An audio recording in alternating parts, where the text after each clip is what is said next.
of weird. I never understood why they called it a big bad bow. I mean, yeah, it had big goofy bow arms that are already been removed, but it's not really all that big. It's kind of a bow, but it has a trigger, and it's certainly not bad.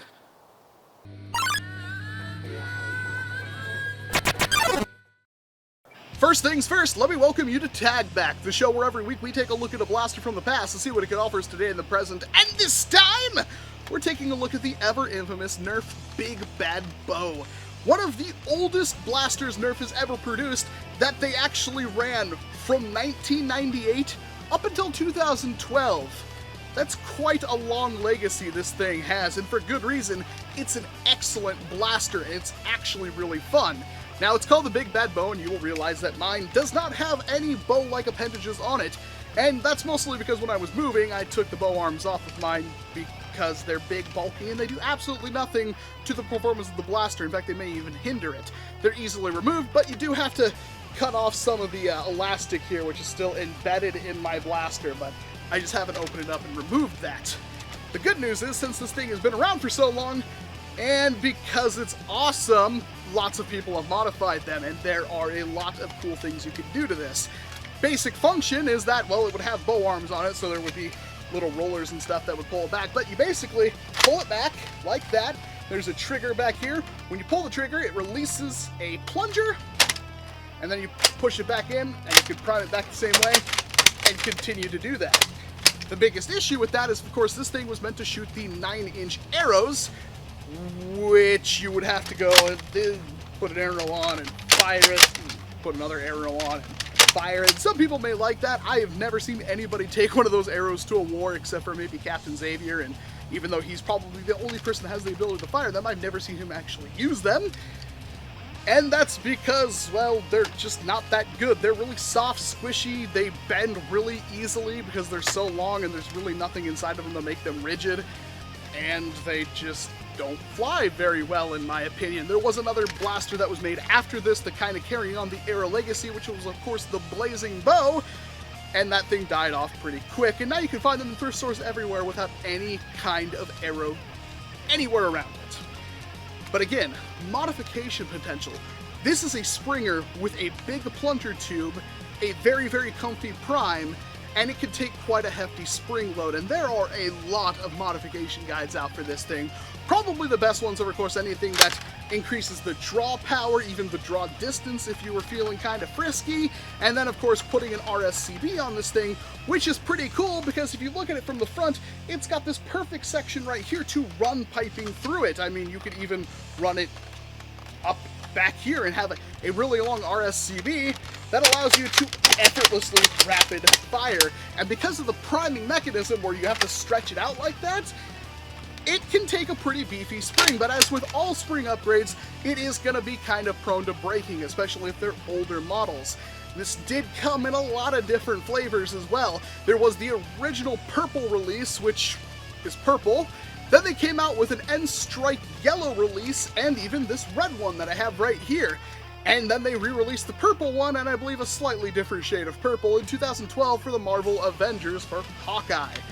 That's the Hawkeye Bad Bow, and yeah, I mean, that's a long time to be producing a blaster. Unfortunately, I don't really like doing episodes on Tag Back where I don't have the complete blaster because it makes it kinda weird. I don't have any of the arrows. I don't have even the bow arms, but I decided to let the people on Patreon vote for what blaster they wanted to see next, and this one was on the list and it won by an overwhelming margin, and I can see why. It is super fun, seriously! Now imagine that with some kind of rapid fire capability through an RSCB, where of course you would probably have to tilt it down every single time you pulled it and fired it, but it can take, in fact, a K26.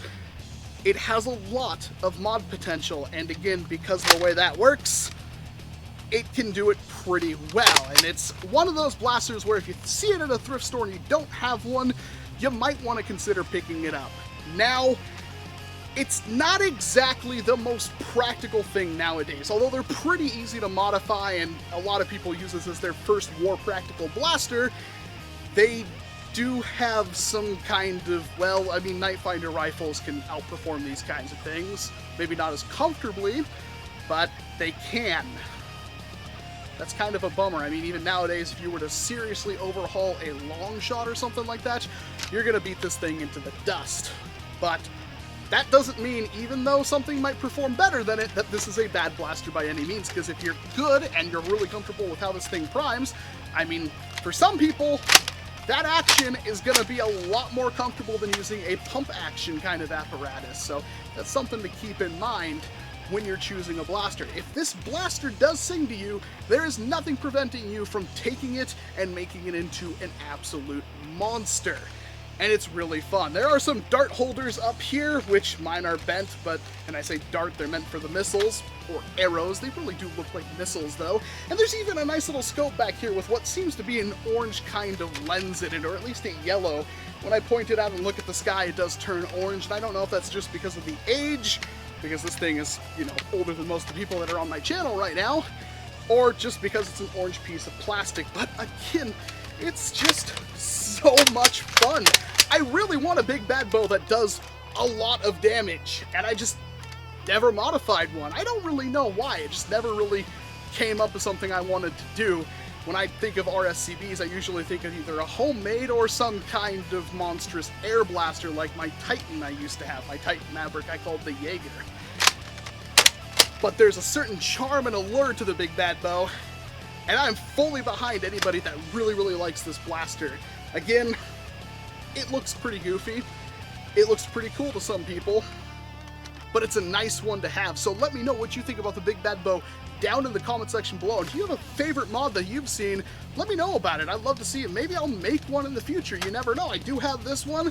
I've kept it all this time, and I do really like the blaster. I just kind of wish I got my hands on one of those really, really good ones, but I've never seen a good one in any of our wars so far. So especially if you do come to one of our wars, please bring your modified big bad bow if you have one. I'm Walcom S7. Thank you very much for watching this video, and of course I hope to see you in an entirely different one.